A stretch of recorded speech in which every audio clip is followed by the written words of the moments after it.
Welcome to the deep dive. Our goal here, as always, is to cut through the noise, get past feeling overwhelmed by big texts, and find the core, actionable ideas. Today, we're diving into the Dhammapada. Now, if you haven't encountered it before, it's this collection of ancient Buddhist verses. But we're not just looking at it as scripture, we're approaching it as, well, maybe one of the oldest guides to self-mastery out there. Our plan is to pull out the key lessons for really getting a handle on your thoughts, your reactions, your whole inner world. Right, and it's incredibly practical, which people often miss. They expect something purely, religious or esoteric. But these sources, they're really focused psychological instruction. They give you these rules for living, focusing on internal clarity, mental discipline. And the text frames this as the direct route to what it calls the highest happiness, essentially, an unshakable state of being. It's like a blueprint for adjusting the input your mind to change the output of your life, like right now. Okay, a blueprint. I like that. Let's start unpacking it because Chapter 1 hits hard, right from the beginning. It just lays it out there. All that we are is the result of what we have thought. It is founded on our thoughts. It is made up of our thoughts.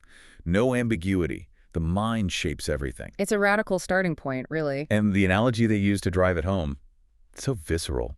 If you act or speak from a place of evil thought, negativity, maybe pain follows you. It's unavoidable. Just like the wheel follows the foot of the ox drawing the carriage. You can't escape it. Exactly. But then, the flip side, act with a pure thought and happiness follows like a shadow that never leaves him. It makes it less about abstract good and bad and more about, well, cause and effect, almost physics. Absolutely. And it applies equally. That's the interesting part. It's not really judging you. It's more like a law of internal nature. You think a toxic thought, you experience the toxicity. Simple as that. The thought is the suffering in a way. Which leads straight into managing relationships, or at least your reaction to them. If your inner state is the engine, then holding grudges is just, well, shooting yourself in the foot, isn't it? The verses are very clear. Hatred doesn't end hatred. That's an ancient rule, apparently. Hatred ceases by love. Simple but hard. Very hard. And it points to the source of the ongoing pain. It's dwelling on thoughts like, he hurt me, he beat me, he robbed me.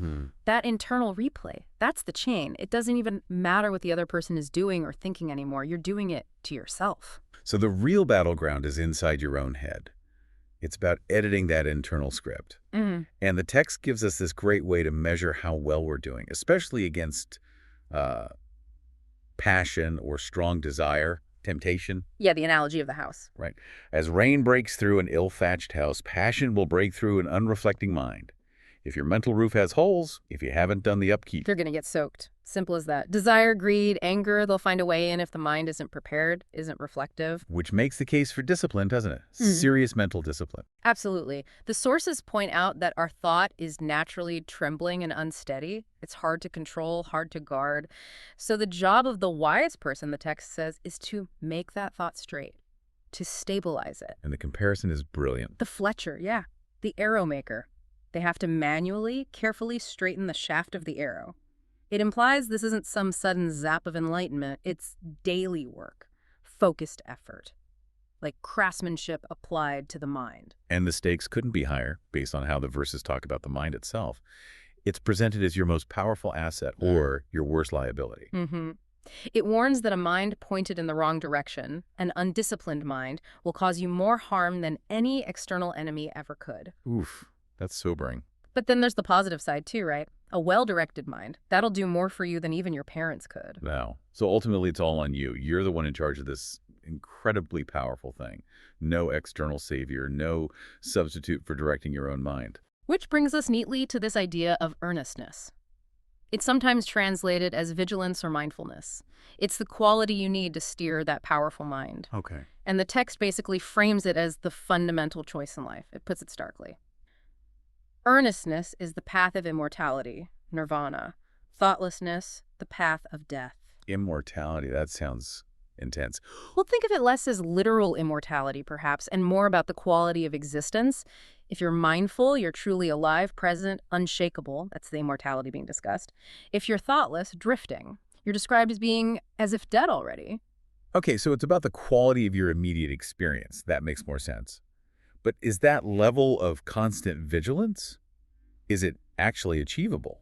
especially now with all the distractions. I think the text suggests it is precisely because the payoff is so tangible. It says that through earnestness, the wise person builds an island which no flood can overwhelm. An inner island. Exactly. It's not about being perfect, but about cultivating such deep internal stability that the external chaos, the flood of life, news, problems just can't knock you over. That's the freedom it promises. That's the practical result. And that stability is really highlighted when you contrast it with the fool figure in the text. Oh, absolutely. The fool is shown as being totally consumed by attachments, by possessions, thinking constantly, these sons belong to me and this wealth belongs to me. And the Dhammapada just cuts right through that illusion. Ruthlessly. It says, hold on. He himself does not belong to himself. You're temporary. You're mortal. Right. So if you don't even own yourself permanently, how on earth can you truly possess sons or wealth or anything external?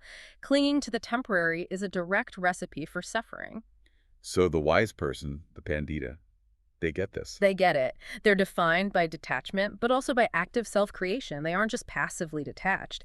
The text uses these images of craftsmen, like well makers guiding water, fletchers bending arrows, carpenters shaping wood. Wise people fashion themselves.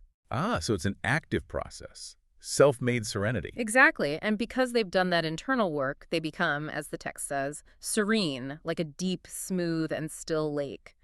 Praise, blame the winds of opinion, they just don't ruffle the surface. External validation becomes irrelevant. Okay, so we have these two paths. The earnest path of self-fashioning and the thoughtless path of attachment.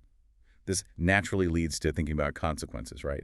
Karma. The verses emphasize that actions, both good and bad, have consequences, but they often ripen slowly. It's not always immediate feedback. Yeah, I found that description of evil fascinating, how it seems sweet initially. It's like honey, yeah. As long as the negative consequences haven't shown up yet, you might get away with something or indulge a bad habit, and it feels fine for a while. Eventually, the text says, when it ripens, then the fool suffers grief. It catches up. And that slow ripening is such a key insight. It explains why it's so easy to ignore small transgressions or negative patterns. The collection urges us, let no man think lightly of evil. Even by the falling of water drops, a water pot is filled. Wow, that's a powerful image. Accumulation. Little things add up. Precisely. Bad habits, negative thoughts, they fill the pot drop by drop. But the good news is it works the same way for positive actions. They also accumulate. The moral clarity is quite straightforward. Doing a good deed is better simply because afterwards you don't regret it. There's no internal friction. Okay, so the mind architects reality. Our choices accumulate consequences. What's the biggest obstacle then? What stops us from achieving this ideal, stable state? The text points very clearly to one main culprit, thirst. Chapter 24 really zooms in on this. Thirst meaning craving, desire. Exactly, that intense, wanting, clinging, craving. The sources describe it growing like an invasive plant, a creeper. It binds you, makes you run frantically from one thing to another, like a monkey seeking fruit in the forest. It's a state of perpetual dissatisfaction, driven by this poisonous desire. Poisonous. Strong word. It is, and the instruction is equally direct. You have to dig up the root of thirst. You can't just trim the leaves. You need to get to the source, using knowledge, using wisdom. And this is where the text throws a curveball. Right. Regarding what actually binds us the tightest, what the strongest fetter is. Yes. This is such a profound point. We think of fetters, chains, as physical things, iron, wood, rope, strong, obvious restraints. Makes sense. But the Dhammapada says, no, the strongest fetters aren't those. They're much more subtle. Which are? It identifies the strongest bonds as the care for precious stones and rings, for sons and a wife. Wow. Not the things themselves, but the care for them. The attachment. Precisely. It's the emotional investment, the worry, the deep attachment to things and people we love, even good things, but things that are ultimately temporary. That deep caring, that's the bond that's incredibly hard to break. It drags you down, the text suggests. That's challenging because those attachments feel like the best parts of life for many people. It is challenging, and I think the point isn't necessarily to abandon everyone, but to understand the nature of that attachment. Physical chains might be broken by force, but these emotional chains, they require wisdom, insight, and a willing letting go of clinging to the impermanent.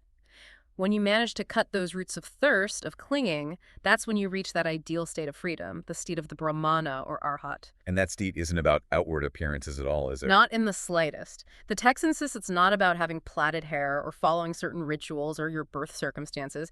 It's purely about internal qualities. Like, Being cleansed internally, being grounded in virtue, restraint in body, in speech, and most importantly in thought. Nonviolence, truthfulness. The image used for this state is beautiful, being like a lotus leaf on which water does not cling, just untouched by the world's mud, free from attachment, fearless, completely unshackled. so pulling all this together, this whole deep dive seems to hammer home one central message again and again. For you, the listener, it seems to be that whatever you achieve externally, it's really secondary to mastering your own inner world. Absolutely. It circles back constantly to self-reliance, self-responsibility. It says quite bluntly, self is the lord of self. Who else could be the lord? And then, with self well subdued, a man finds a lord such as few can find. That lord is your own mastered mind. So the teachers, the Buddhas, they just point the way. That's what the text says. They are only preachers. The core message is, you yourself must make an effort. No one else can straighten your thoughts for you. Which brings us to that final, powerful definition of victory in the text. It really reframes everything. The battlefield quote. Yeah. If one man conquer in battle 1,000 times 1,000 men, and if another conquer himself, he is the greatest of conquerors. It puts internal struggle and victory above all external conquest. Conquering yourself. Yeah. Scrutining that unsteady thought, cutting back that creeper of desire.